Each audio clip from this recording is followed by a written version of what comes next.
पिंजड़ा सोच का किस्सा है यह पुराना मोबाइल का। नहीं था तब जमाना। उफ 10 बज गए हैं, आज भी कहीं देर ना हो जाए। संजना जल्दी जल्दी किताबें उठाकर बाहर की ओर निकल गई। अभी 10 कदम चली भी नहीं पाई थी कि सामने से बड़ा सा ट्रक देखकर मन में बुदबुद आई।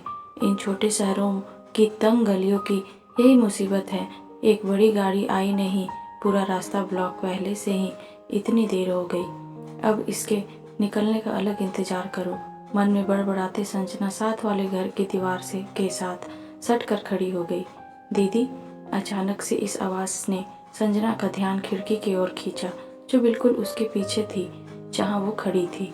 संजना ने मुड़कर देखा, खिड़की पर जाली के पीछे एक नन्ही सी बहुत ही प्यारी लड़की खड़ी थी, शायद उम्र में 4-5 साल की थी।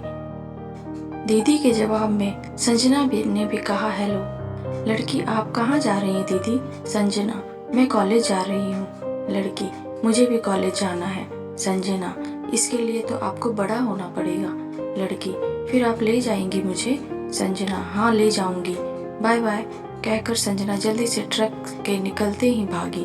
अगले दिन फिर से कॉलेज जाते वक्त वही आवाज़ कानों में आई तो संजना रुक गई और अपने दोनों हाथ जाली पर टिकाकर अच्छे से अपनी नन्ही दोस्त को देखने लगी, तो एकदम से पीछे हटी।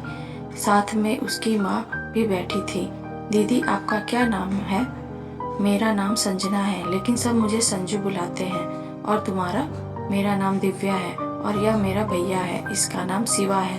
तब दिव्या की माँ भी बात करने लग गई। मेरा नाम शर्मिला है, हम लोग यहाँ अभी 2 हफ्ते पहले ही आए हैं। मैं यहाँ किसी को नहीं जानती।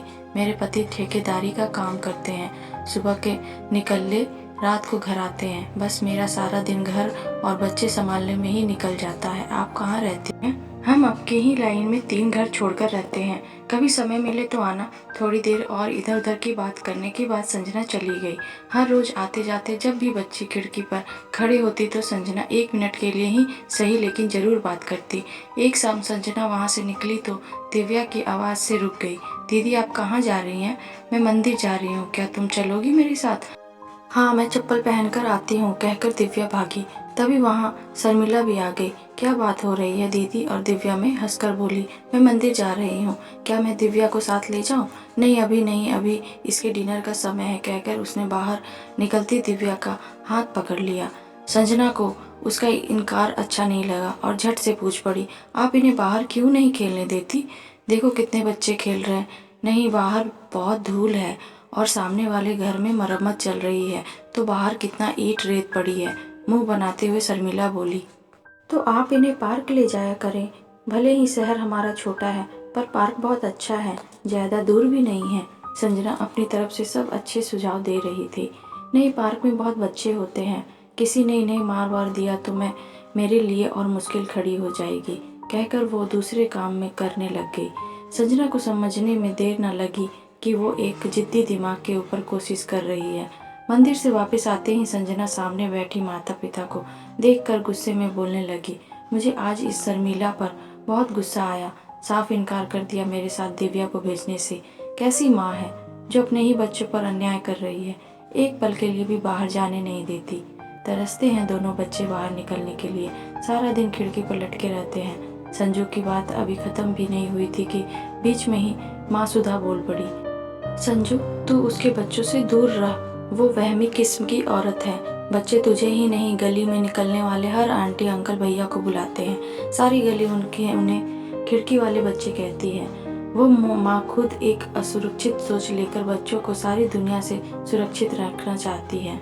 वो सोचती है कि इसी में उसके बच्चों की भलाई है, पर वो ये नहीं जानती कि बच्चों को एक घुटन का माहौल देकर वो बच्चों को पनपने से रोक रही है, उन्हें चोट से बचाकर उनका मानसिक विकास रोककर जीवन भर की चोट दे रही है। उसे कोई नहीं समझा सकता, अगर कोई कह सकता है तो बस उसका पति और कोई नहीं। लेकिन माँ, वो तो कभी दिखाई नहीं दिया, अगर नजर आए तो मैं उसे अच्छे से कहूँ अपनी बीवी को समझा। संजू बस इस विषय पर अब और नहीं।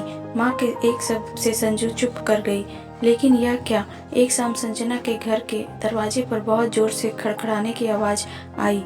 सभी दरवाजे की ओर भागे, सामने देखा तो डरी सहमी रोती हुई शर्मिला खड़ी है। बड़ी मुश्किल से उसने अपने शब्दों को आवाज़ देते हुए कहा, संजू, दिव्या घर पर नहीं है, कहीं चली गई, कहीं चली गई, कहाँ चली गई? संजू जरा आगे पीछे देख कर आप तो कभी बच्चों को अकेले नहीं छोड़ती, फिर बाहर कैसे चली गई? संजू की माँ भी थोड़ी सोचते हुए बोली, वो बाहर के कमरे में दोनों बच्चे सो रहे थे और मैं रसोई में व्यस्त थी। जब बाहर आई तो शिवा अकेले सो रहा था, दिव्या नहीं थी। सब तरफ देख लिया, नहीं मिली तो यहाँ भागी आई। मिल जाएगी, घबराओ मत, संजू के पापा बोले। देखते देखते पूरा मोहल्ला इकट्ठा हो गया। खिड़की वाली खिड़की, लड़की खो गई, बस एक ही बात सबके पास। तभी गली के आखिरी घर से भागती हुई गीता आई और जोर जोर से चिल्लाने लगी, मेरी सोनू भी घर पर नहीं है। अब तय था कि दोनों बच्चियां साथ में कहीं निकल गई है। 3-4 लड़के स्कूटर लेकर अलग अलग दिशा में निकल गए।